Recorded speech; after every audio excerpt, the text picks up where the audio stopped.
DK Shivakumar ಸರ್ಕಾರದ ಎರಡನೇ ಹಂತದ ಸಂಪುಟ ವಿಸ್ತರಣೆಗೆ ಈಗ ದಿನಗಣನೆ ಶುರುವಾಗಿದೆ. ಮುಂದಿನ ವಾರ ಎರಡನೇ ಹಂತದ ಸಚಿವ ಸಂಪುಟ ವಿಸ್ತರಣೆ ಆಗತ್ತಾ? ನಾಳೆ ದೆಹಲಿಗೆ ಹೋಗ್ತಿದ್ದಾರೆ ಕಾಂಗ್ರೆಸ್ ನಾಯಕರು. ನಾಳೆ ಬೆಳಿಗ್ಗೆನೇ ದೆಹಲಿಗೆ ಸಿಎಂ ಡಿಕೆ ಶಿವಕುಮಾರ್ ಹೋಗ್ತಿದ್ದಾರೆ. ನಾಳೆ ಮಧ್ಯಾಹ್ನದಷ್ಟೊತ್ತಿಗೆ ಸಿದ್ದರಾಮಯ್ಯ ಮತ್ತು ಹರಿಪ್ರಸಾದ್ ದೆಹಲಿಗೆ ತೆರಳಲಿದ್ದಾರೆ. ಇವತ್ತು ಮಧ್ಯಾಹ್ನ 2:30ಕ್ಕೆ ದೆಹಲಿಗೆ ಹೋಗಿದ್ದಾರೆ ಮಲ್ಲಿಕಾರ್ಜುನ್ ಖರ್ಗೆ. ಮಂಗಳವಾರ ಸಂಪುಟ ವಿಸ್ತರಣೆ ಬಗ್ಗೆ ಒಂದು ನಿರ್ಣಾಯಕ ಮೀಟಿಂಗ್ ಆಗಲಿದೆ. ಈಗಾಗಲೇ ಹೈಕಮಾಂಡ್ ತಲುಪಿದೆ ಡಿಕೆ ಶಿವಕುಮಾರ್ ಮತ್ತು ಸಿದ್ದರಾಮಯ್ಯನವರ ಪಟ್ಟಿ. ರಾಹುಲ್ ಗಾಂಧಿ ಅವರ ಸಮ್ಮುಖದಲ್ಲೇ ಅಂತಿಮ ಪಟ್ಟಿಗೆ ಗ್ರೀನ್ ಸಿಗ್ನಲ್ ಸಿಗಲಿದೆ.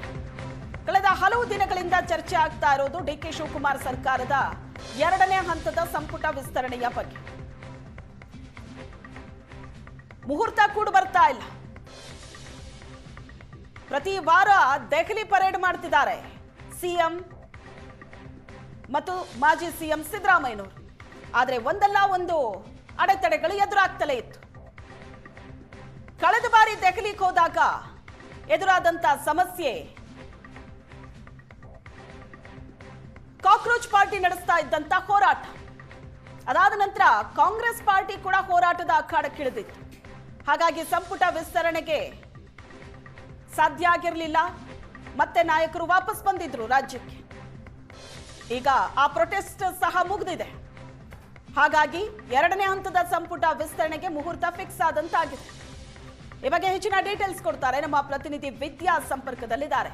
ವಿದ್ಯಾ, ಈಗಿದ್ದಂತಹ ವಿಘ್ನಗಳು ಕೂಡ ದೂರ ಆಗಿದೆ.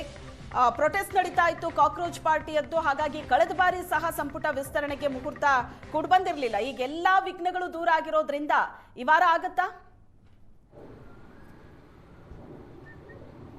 ಖಂಡಿತವಾಗ್ಲೂ ಶ್ವೇತಾ, ಈ ವಾರ ಅವರು ಮಾಡಲೇಬೇಕಾಗತ್ತೆ. ಯಾಕಂದರೆ ಈಗ ಆಲ್ರೆಡಿ ಸಚಿವ ಸಂಪುಟ ವಿಸ್ತರಣೆಗೆ ತುಂಬ ಲೇಟ್ ಆಗಿರುವಂಥದ್ದು. 15 ದಿನಗಳ ಹಿಂದೆಯೇ ಅವರು ಸಚಿವ ಸಂಪುಟ ವಿಸ್ತರಣೆಯನ್ನು ಮಾಡ್ತೀವಿ ಅಂತ ಹೇಳಿದರು. ಆದರೆ ಇಲ್ಲಿಯವರೆಗೂ ಕೂಡ ಸಚಿವ ಸಂಪುಟ ವಿಸ್ತರಣೆ ಆಗಿಲ್ಲ. ಇದು ಒಂದು ಕಡೆ ಬಿ ಜೆ ಪಿ ಇರಬಹುದು ಅಥವಾ JDS ಇರಬಹುದು, ಇದು ಕಾಂಗ್ರೆಸ್ ಪಕ್ಷದ ವಿರುದ್ಧ ಮಾತನಾಡೋದಕ್ಕೆ ಒಂದು ಅಸ್ತ್ರ ಸಿಕ್ಕಂತೆ ಆಗಿದೆ. ಸೊ ಇದನ್ನು ಬಗೆಹರಿಸ್ಕೊಳ್ಬೇಕು ಅಂತ ಹೇಳಿದರೆ ಹೈಕಮಾಂಡ್ ಆದಷ್ಟು ಬೇಗ ಸಚಿವ ಸಂಪುಟವನ್ನು ವಿಸ್ತರಣೆ ಮಾಡಬೇಕಾಗತ್ತೆ. ಈಗ ಆಗಸ್ಟ್ 6ನೇ ತಾರೀಕಿಂದ ಅಧಿವೇಶನ ಮಾಡ್ತೀವಿ ಅಂತ ಹೇಳಿ ಸಿಎಂ ಡಿಕೆ ಶಿವಕುಮಾರ್ ಅವರು ಈ ಹಿಂದೆ ಹೇಳಿದ್ರು. ಆದರೆ ಸಚಿವ ಸಂಪುಟ ವಿಸ್ತರಣೆ ವಿಳಂಬ ಆಗ್ತಾ ಇರುವಂತಹ ಕಾರಣಕ್ಕಾಗಿಯೇ ಆಗಸ್ಟ್ 13ರ ನಂತರ ಅವರು ಅಧಿವೇಶನವನ್ನು ಕರೆಯೋದಕ್ಕೆ ಈಗ ಆಲ್ರೆಡಿ ಚರ್ಚೆಯನ್ನ ಮಾಡಿರುವಂಥದ್ದು.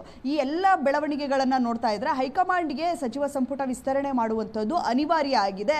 ಸೊ ಮಂಗಳವಾರ ಕರೆಯುವಂತಹ ಮೀಟಿಂಗ್ ಅಲ್ಲಿ ಬಹುತೇಕ ಫೈನಲ್ ಆಗುತ್ತೆ. ಎಲ್ಲ ಹೆಸರುಗಳನ್ನ ಕೂಡ ಫೈನಲ್ ಮಾಡುವಂತ ಸಾಧ್ಯತೆ ಇದೆ. ಬುಧವಾರ ಅಥವಾ ಗುರುವಾರ ಸಚಿವರು ಪ್ರಮಾಣ ವಚನವನ್ನ ಸ್ವೀಕಾರ ಮಾಡ್ತಾರೆ. ಸೊ ಇದು ಅನಿವಾರ್ಯ ಆಗಿರುವಂತಹ ಕಾರಣಕ್ಕಾಗಿಯೇ ಈಗ ಆಲ್ರೆಡಿ ಹೈಕಮಾಂಡ್ ನಾಯಕರು ರಾಜ್ಯ ನಾಯಕರಿಗೆ ಬುಲಾವನ್ನ ಕೊಟ್ಟಿರುವಂತದ್ದು. ಸೊ ಎಲ್ಲವೂ ಅಂದುಕೊಂಡಂತೆ ಆಗಿದ್ರೆ ಇವತ್ತು ಮಲ್ಲಿಕಾರ್ಜುನ್ ಖರ್ಗೆ ಅವರು ಸಂಜೆ ಹೋಗಬೇಕಾಗಿತ್ತು. ಸಂಜೆ ಅವರ ಜೊತೆಯಲ್ಲೇ ಸಿಎಂ ಡಿಕೆ ಶಿವಕುಮಾರ್ ಅವರು, ಅದರ ಜೊತೆಗೆ ಮಾಜಿ ಸಿಎಂ ಸಿದ್ದರಾಮಯ್ಯನವರು ಕೂಡ ಮಲ್ಲಿಕಾರ್ಜುನ್ ಖರ್ಗೆ ಅವರ ಜೊತೆಯಲ್ಲೇ ವಿಶೇಷ ಫ್ಲೈಟ್ ನಲ್ಲಿ ದೆಹಲಿಗೆ ಹೋಗಬೇಕಾಗಿತ್ತು. ಆದರೆ ಇವತ್ತು ಹೈಕಮಾಂಡ್ ನಾಯಕರು ಅವರ ಭೇಟಿಗೆ ಸಿಗಲ್ಲ ಅನ್ನುವಂಥದ್ದು ಗೊತ್ತಾದ ಬಳಿಕ ನಾಳೆ ಇಬ್ಬರು ನಾಯಕರು ಕೂಡ ದೆಹಲಿಗೆ ಹೋಗ್ತಾ ಇದ್ದಾರೆ.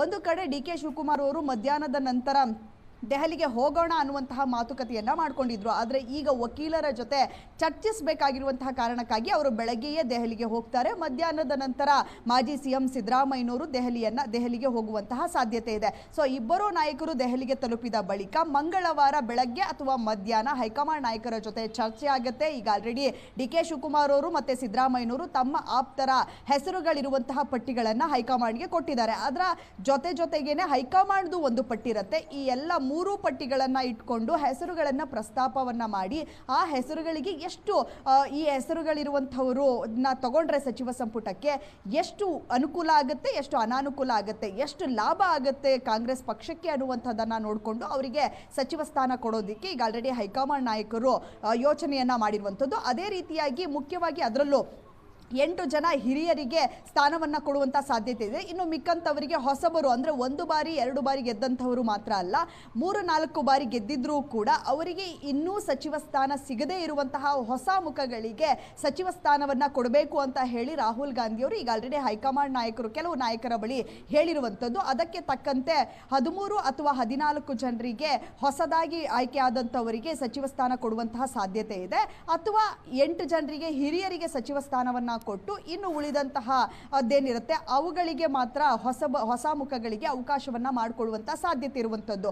ಒಟ್ಟಾರೆಯಾಗಿ ಮಂಗಳವಾರ ಹೈ ವೋಲ್ಟೇಜ್ ಮೀಟಿಂಗ್ ಆಗುತ್ತೆ. ಸೊ ಈಗ ಆಲ್ರೆಡಿ ಸಚಿವಾಕಾಂಕ್ಷಿಗಳು ಕೂಡ ಮಲ್ಲಿಕಾರ್ಜುನ್ ಖರ್ಗೆ ಅವರನ್ನ ಭೇಟಿ ಮಾಡಿದ್ರು.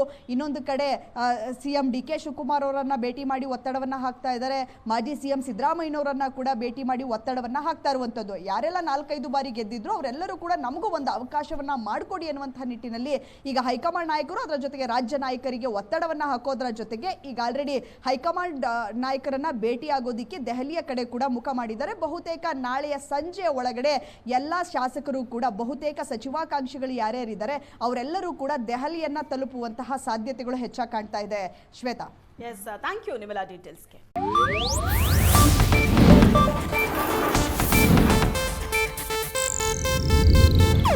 ಇದು ಏಷ್ಯಾನೆಟ್ ನ್ಯೂಸ್ ನೆಟ್ವರ್ಕ್ ಪ್ರಸ್ತುತಿ.